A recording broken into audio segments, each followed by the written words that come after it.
যা খুশি করুন না, কি গেল এলো তাতে। ভোট পরবর্তী হিংসা বিরাট একটা ভাব দেখাচ্ছেন, যেন এখানেই আমরা কোনো হিংসাকে সমর্থন করি না। আর আমাদের প্রশাসন সবসময় যে কোনো হিংসার বিরুদ্ধে মাননীয় মুখ্যমন্ত্রীর নির্দেশে পদক্ষেপ নেয়, কিন্তু আমরা দেখেছি বহু জায়গায় হিংসা হচ্ছে, তার কিন্তু কোনো পদক্ষেপ নেই। তো এখানে ভোট পরবর্তী হিংসা কি হয়েছে সেটার জন্য উনি এখন ভোট পূর্বে ঘুরে বেড়াচ্ছেন। এসব ঘুরে বেরিয়ে কোনো লাভ হবে না। আমরা তো দেখেছি যে কি কি বলছেন, কি বলছে, কিভাবে কে মানে চিফ ইলেকশন কমিশন একজনই, তিনি ইলেকশন কমিশনার আর কি, বাকি দুজনকে তো বলতেই দেন না। ফলে এখানে কি বলতে আসছেন তার উপরে কিছু যায় আসে না। ওনারা আসবেন, ওনারা চলে যাবেন।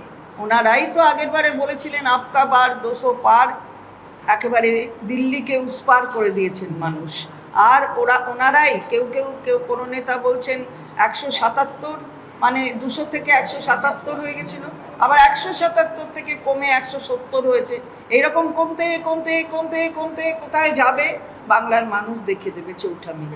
মধ্যে 80,000 কর্মী আছে কি? না থাকলে কাকে বলবেন?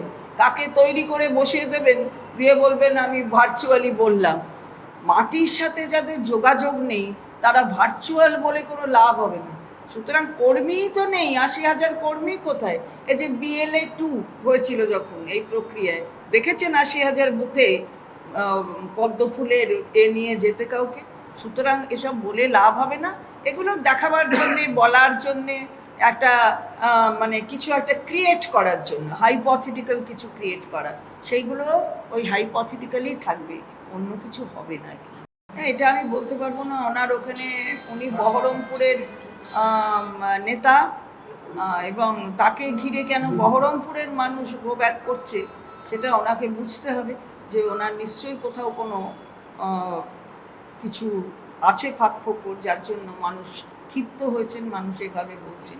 আমাদের যারা দলীয় নেতৃত্ব ওখানে আছেন তারা এর জবাব দিচ্ছেন, তাদের কথা, সেই কথাই আমরা পুনরাবৃত্তি করছি, যে তারা সঠিকভাবে দেখছেন যে মানুষ কেন এই ধরনের বিরোধিতা করছে।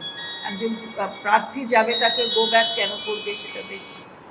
যাদের শৃঙ্খলা নেই তারা এসব বিক্ষোভ টিক্ষোভ করে, তারপর বারে বারে পাল্টাতে হয়। ধরুন একজন দিয়ে দিল নাম তার, তিনি ঘুরলেন, তারপর হঠাৎ দুদিন পরে বলল না না ও নয়, এবারে এ হলো, এবারে সে আবার তারপরে ঘুরতে লাগলো।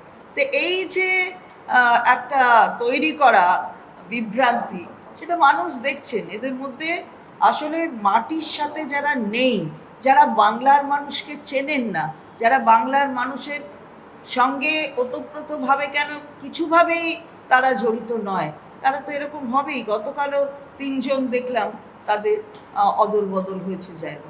রবিবারের বাজার, আপনি কেন বাজারটাকে বাঁচলেন?